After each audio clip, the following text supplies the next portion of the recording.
2025년 마지막 주일 예배에 참석하신 모든 성도에게 2026년 한 해도 하나님 아버지로부터 오는 평안과 감사, 건강과 형통의 복이 함께 하시기를 우리 주 예수 그리스도의 이름으로 축복합니다. 아멘.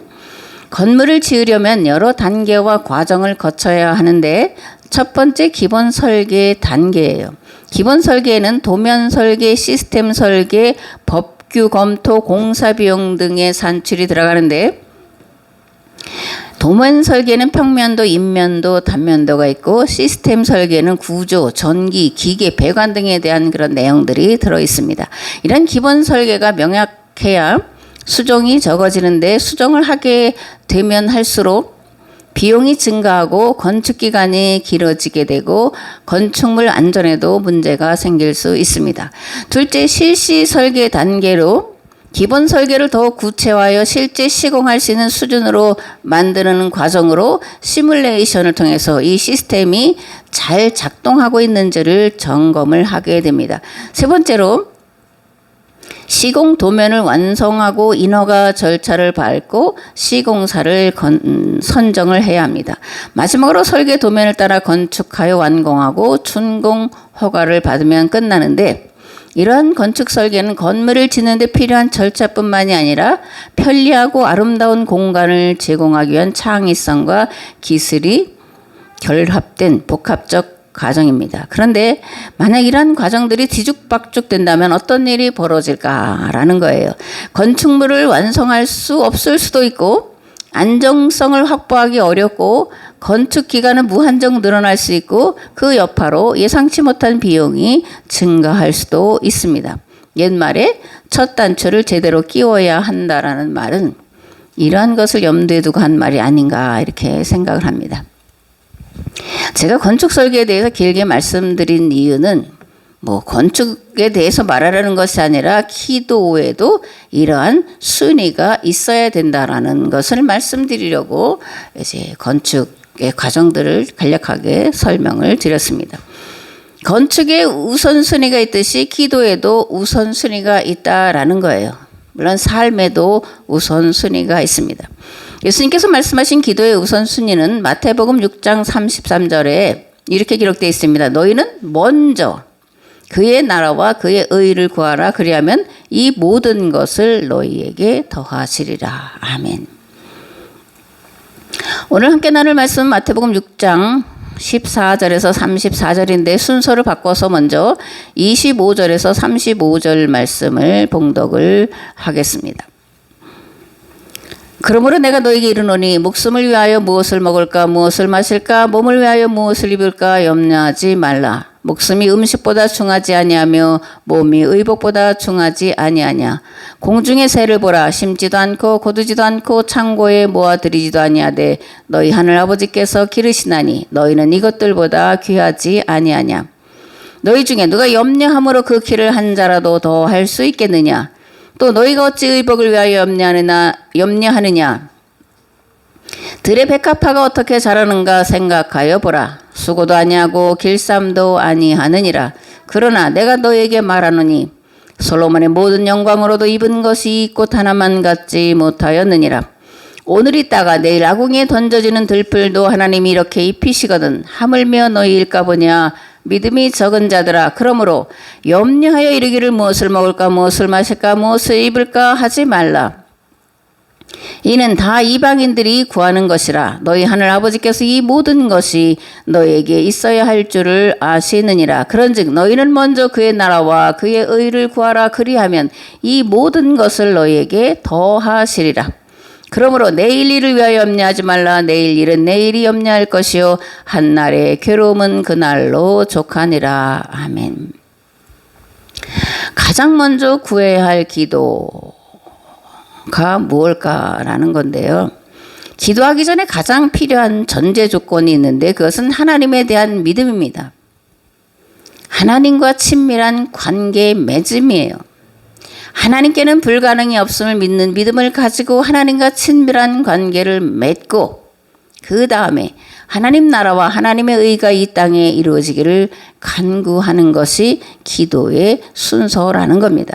두 번째로 기도해야 할 것은 무엇이냐? 목숨을 위해, 의식주 문제 해결을 위해 구해야 합니다. 그런데 본문 말씀을 자세히 읽지 않으면 목숨을 위해 의식주 문제를 구하지 말라는 말씀으로 오해할 수 있는 여지가 많습니다. 그러나 예수님의 말씀은 기도하지 말라는 것이 아니라 뭐라는 거예요? 기도하고 주실 것을 믿지 못해 염려하지 말라는 데 있습니다. 믿음은 하나님께서 우리의 필요를 알고 계시고 준비해 놓고 계신 것을 믿는 것입니다. 그러므로 염려하는 것은 하나님에 대한 이러한 믿음이 없다라는 증거가 되는 거예요. 히브리서 기자는 이렇게 말합니다. 믿음이 없이는 하나님을 기쁘시게 할 수 없다. 그러므로 하나님께서 우리의 필요를 먼저 알고 계시고 준비해 놓고 계시는 줄 믿고 믿음을 가지고 필요를 따라 구해야 할 줄을 믿습니다. 아멘. 더 중요한 것은 예수님의 이 말씀은 의식주 문제를 해결하려고 노력을 다 하지 않으면서 단지 기도로, 단지 응답으로 해결하려고 하지 말라는 거죠. 왜냐하면 그것은 하나님의 법과 자연의 법에 어긋나는 어리석은 일이기 때문에 그렇습니다. 하나님의 법은 심은 대로 뿌린 대로의 법이에요. 그러므로 심고 뿌리지 않는 일에 그러므로 심고 뿌리는 일에 열심을 내고 수고해야 합니다. 그러나 그것으로 끝나는 것이 아니라 하나님의 도우심을 구해야 합니다. 왜냐하면 하나님께서 태양빛을 비춰주지 않으시고 비를 내려주지 아니하시면 뿌린 씨가 싹이 나고 자라고 결실할 수 없기 때문에 열심히 최선을 다해 뿌리는 수고를 할지라도 하나님의 도우심을 간구해야 된다라는 거예요. 아멘. 그렇다면 의식주 문제 해결을 염려하며 구하는 것은 이방인들이 구하는 것이라는 말씀의 의미는 무엇일까라는 건데, 오직 자기 자신만을 위해 구하는 것, 그것이 이방인들이 구하는 거다. 너희들은 그렇게 구하지 말라, 이렇게 말씀을 하고 있다라는 겁니다. 예수님이 가르쳐 주신 주기도문에 이렇게 되어 있습니다. 너희는 이렇게 기도하라. 하늘에 계신 우리 아버지여, 오늘 우리에게 일용할 양식을 주시었고 우리 죄를 사하여 주시었고 우리를 시험에 들게 하지 마시옵고. 반복되는 단어가 있는데 어떤 단어죠? 우리라는 겁니다. 그러니까 주기도문은 교회 공동체가 무엇을 구해야 하는지를 분명하게 말씀하고 있다라는 건데, 첫 번째 하나님의 이름이 거룩히 여기심을 받기를 구해야 하고, 두 번째 하나님 나라가 이 땅에 임하기를 구해야 하고, 그런 다음 세 번째 우리의 필요를 따라 기도하라고 말씀하시는 거예요. 그러니까 나의 필요를 위해서가 아니라 오로지 교회 공동체를 위해, 교회 공동체의 필요를 따라 기도하라는 겁니다. 성도는 교회 공동체를 통해서 생명을 이어가고 삶을 이어가고 소망과 영생을 이어나가는 존재이기 때문에 우리 곧 교회 공동체의 필요를 따라 구하라고 말씀하고 있다라는 겁니다. 아멘. 말씀드린 것처럼 성도의 삶의 중심은 교회여야 합니다. 교회를 중심으로 모이고 활동해야 합니다. 개인만의 유익을 위해 일하는 것이 아니라 공동체의 유익을 위해서 일해야 합니다. 선진국일수록 사회보장제도가 발달해 있는데, 그런데 이런 사회보장제도의 출발은 교회에 있습니다. 그렇다면 교회의 보장제도는 무엇일까? 또 무엇이 있을까? 안식일, 안식년, 희년제도에 있습니다. 그리고 희년을 실현하는 방법으로 제시된 것이 11조와 감사헌금 그리고 절기 예물이에요. 교회는 하나님께 드리는 11조와 헌금과 헌물로 교회 공동체에 속한 이들의 삶을 돌아봐야 합니다.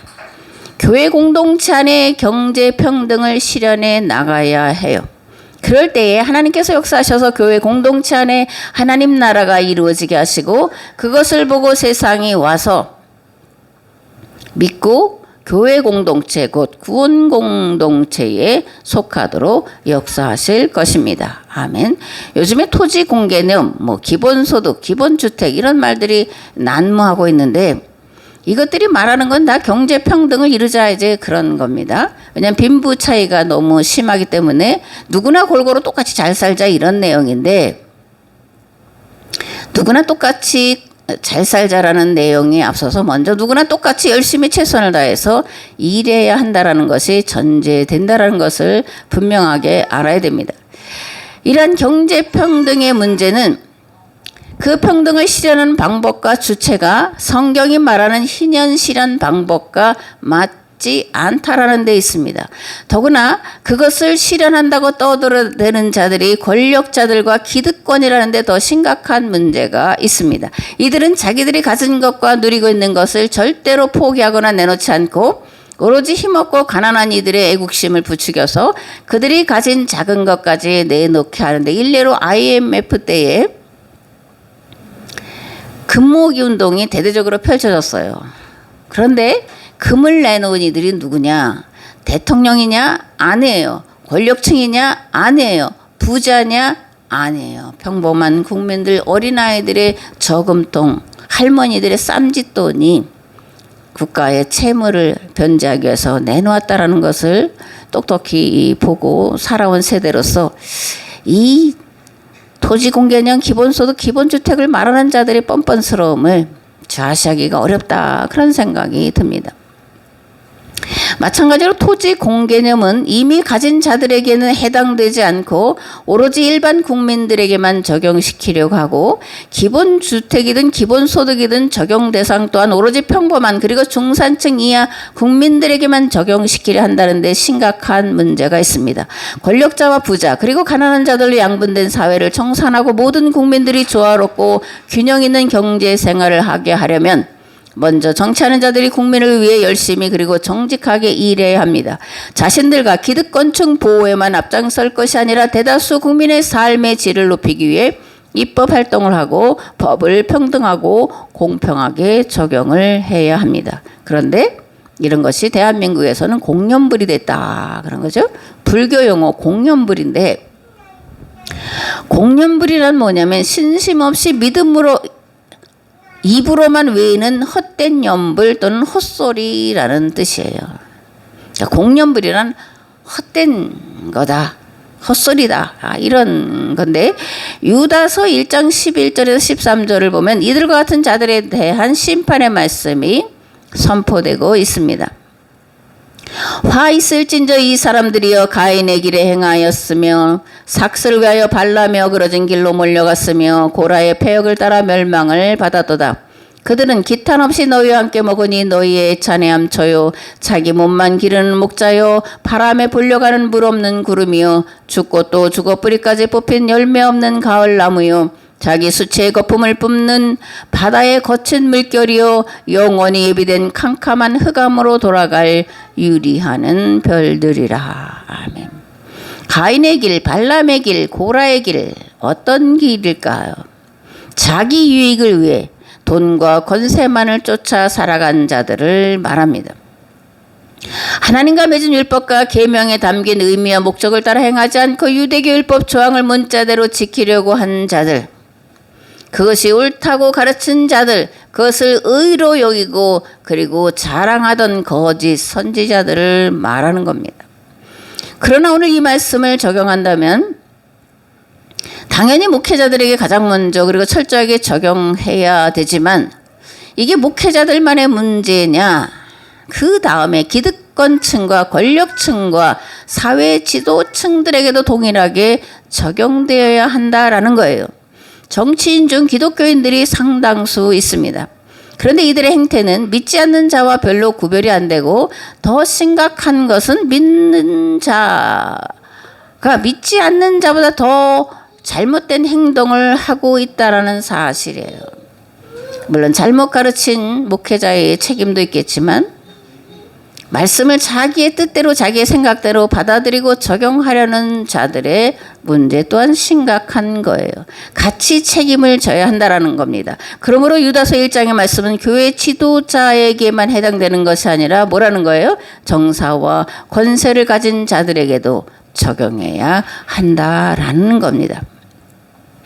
마지막 날에 하나님께서 재림하셔서 심판하실 대상이 요한계시록 21장에 기록되어 있는데 이렇게 기록되어 있습니다. 그러나 두려워하는 자들과 믿지 아니하는 자들과 흉악한 자들과 살인자들과 음행하는 자들과 점술가들과 우상 숭배자들과 거짓말하는 모든 자들은 불과 유황으로 타는 못에 던져지리니 이것이 둘째 사망이라. 아멘. 에베소서 6장에 이렇게 기록되어 있습니다. 우리의 씨름은 혈과 육을 상대하는 것이 아니요 통치자들과 권세들과 이 어둠의 세상 주관자들과 하늘에 있는 악의 영들을 상대함이라. 이들은 거짓말을 밥 먹듯이 합니다. 자기의 유익을 따라서 국민들을 힘들게 하고 어지럽게 하고 고통스럽게 합니다. 자기의 유익을 따라서 법도 마음대로 만들고 폐기하고 합니다. 하나님은 이들에 대해서 반드시 심판하실 것인데 둘째 사망에 빠지게 하실 것이다. 영원한 멸망에 들어가게 하실 것이다. 이렇게 말씀하고 있다라는 것을 오늘 저들에게만 손가락질하면 살 것이 아니라 먼저 나 자신에게 적용해야 되고 그리고 세상을 향해서도 바르게 말씀을 선포해야 된다 그렇게 생각을 합니다. 아멘. 하나님의 심판은 교회 앞에 앉은 자들로부터 시작될 것이요 최종적으로는 이 세상 권력자들과 지배자들 곧 우상 숭배자들에게로 향할 것입니다. 그러므로 교회와 성도는 항상 깨어 기도해야 합니다. 먼저는 자신 안에 있는 악의 본질과 싸워 이기기 위해 기도해야 합니다. 진정한 기도란 자신을 통찰하는 기도 곧 회개이기 때문입니다. 나라는 존재가 어떤 존재인지를 바로 알 때 마귀가 어떤 존재인지 알 수 있고 하나님이 누구신지 바로 알 수 있습니다. 나를 바로 알고 마귀를 바로 알고 하나님을 바로 알 때 비로소 내가 가진 것을 공동체를 위해 감사함으로 기꺼이 내어놓을 수 있습니다. 그리고 그것을 공동체의 평안과 안녕을 위해 올바로 사용할 수 있습니다. 그럴 때 교회 공동체 안에 희년이 실현되고 그 모습을 보고 세상 사람이 하나님께 영광을 돌리며 구원의 주님께로 돌아오는 역사가 온 세상으로 확장되어 갈 것입니다.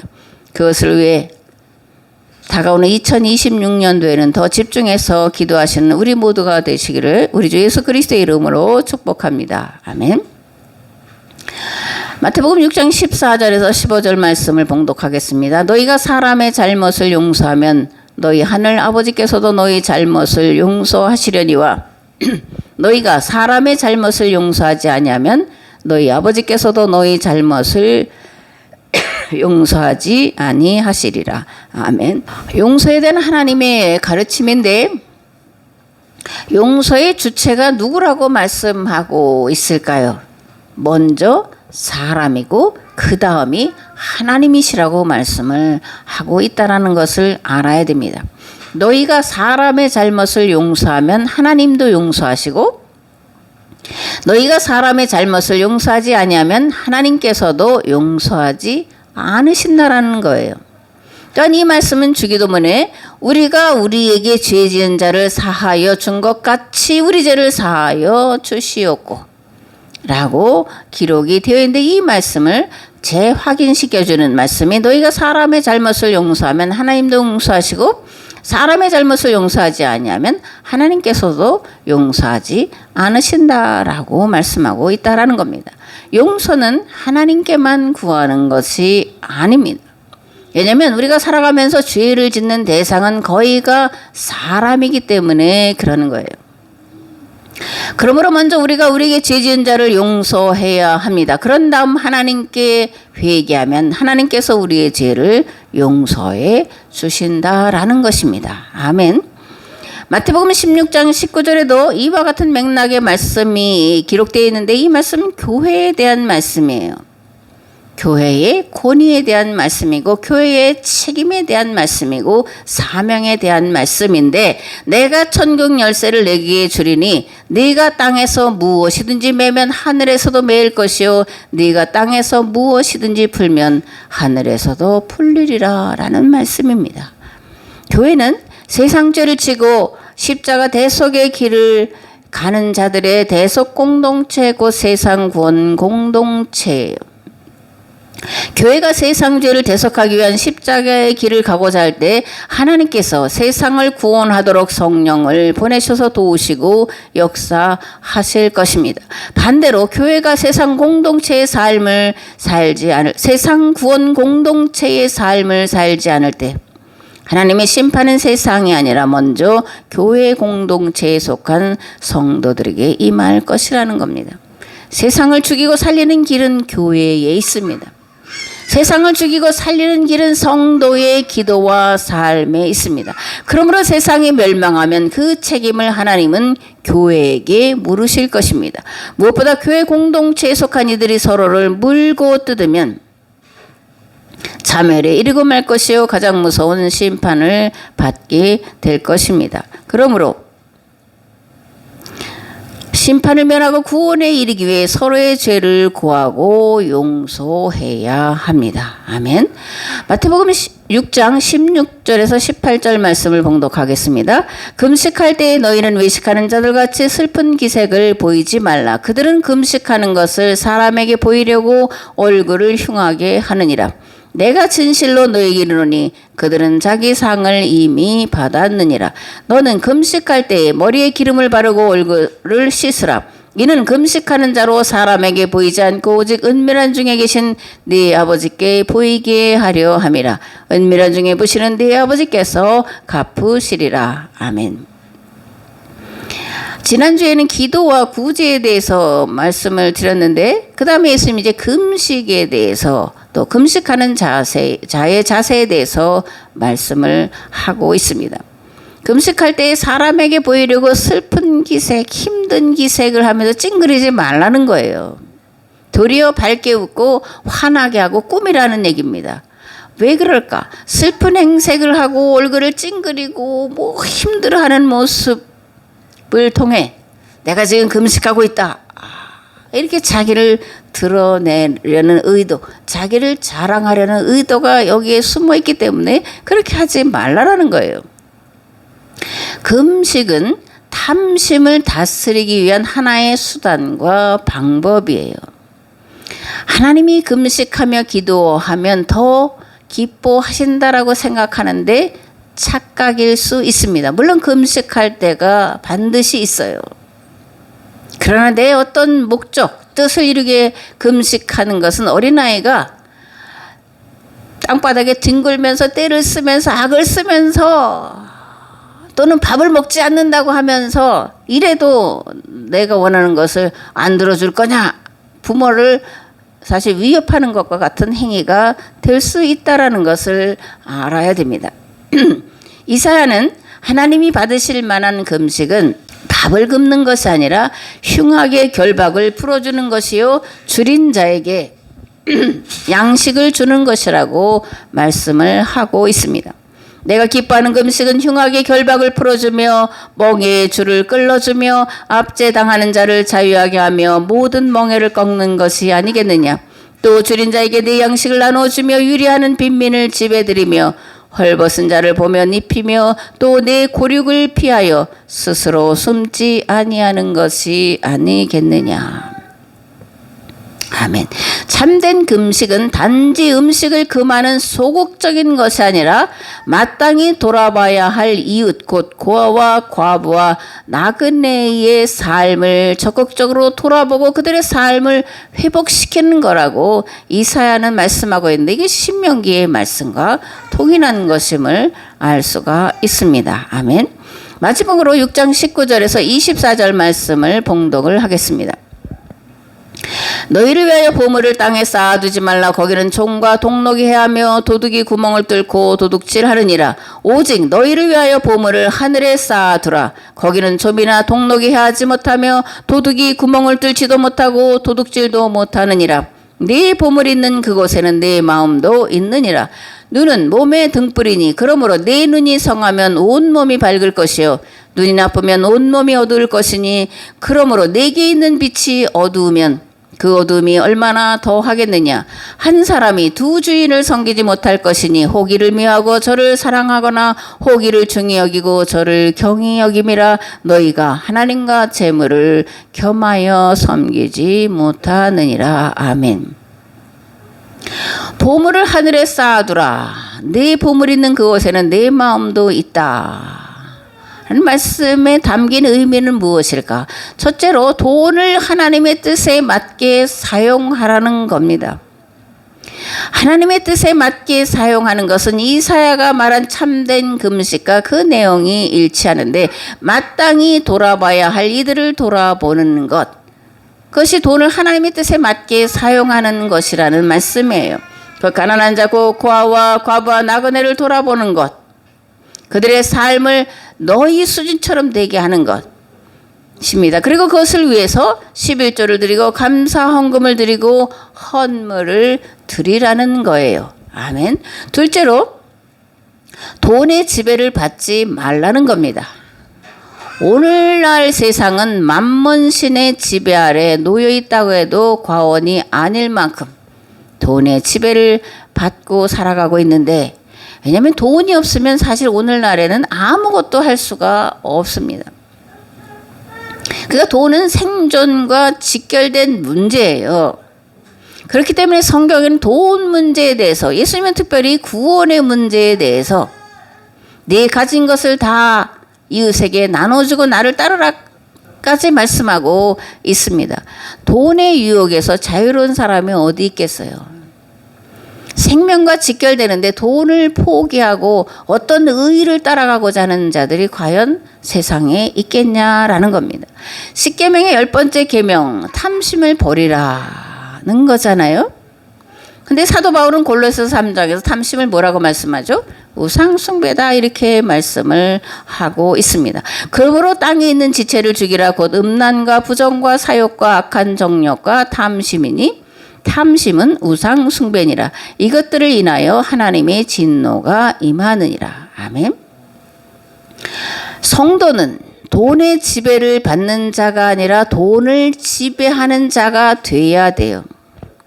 돈을 하나님의 뜻을 따라 사용하는 자가 되어야 합니다. 그러면 하나님께서 세상의 돈을 맡기실 거예요. 그 돈으로 구조적으로 가난할 수밖에 없는 자들을 돕고 일으켜 세우는데 사용하도록 도우실 것입니다. 욥이 고난당한 뒤 2배의 축복을 받았을 때에 이전보다 이웃을 2배로 더 섬기는 지경을 넓혀주신 것처럼 여러분의 삶의 지경을 넓혀주실 것입니다. 더 나아가 하나님의 뜻을 이 땅에 실현시키는 충성되고 신실한 종으로 삼아 주실 것입니다. 아멘. 마지막으로, 하나님과 재물을 겸하여 섬기지 못한다라는 의미는 무엇일까라는 건데, 마음이 있는 곳에, 그죠? 아니, 생각이 있는 곳에, 마음이 있고 마음이 있는 곳에 쏠리는 게 인간의 그런 심성이에요. 돈이 제일 관심사라면 돈의 마음을 빼앗기게 되고, 쾌락과 향락이 주된 관심사라면 술과 도박과 마약에 빠져 인생을 허비하게 되고 결국 영원한 멸망에 빠지는 것을 보게 됩니다. 요즘에 그 유튜브에 보면 어떤 연예인에 대해서 아주 참 많이 난도질하고 있는데, 쾌락과 향락, 술, 이런 것에 빠지다 보니까 자기의 삶을 그렇게 망가뜨리는 그런 것을 보게 되는데, 반면교사를 삼아야 돼요. 비난하고 손가락질하는 것이 문제가 아니라 나도 저럴 가능성이 많다라는 것을 생각하면서 그렇게 하지 않기 위해서 기도하는 일에 더 힘을 써야 된다라는 교훈을 받아야 합니다. 하나님 나라와 하나님의 의를 이루고자 하는데 온통 마음이 쏠려 있다면 어떻게 될까? 하나님을 온전히 그리고 바르게 섬기게 되고 구원에 이르는 삶을 살게 되고 마땅히 구원받은 자가 가야 할 십자가 대속의 길을 따라가게 되고, 그런 자에게는 하나님과 함께하는 영생이 선물로 주어지는 것은 당연한 결과예요. 아멘. 그러므로 우리에게 주어진 것들에 대해 족한 줄을 알며 감사하며 살아야 합니다.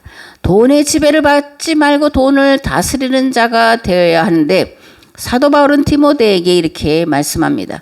그러나 자족하는 마음이 있으면 경건은 큰 이익이 되느니라.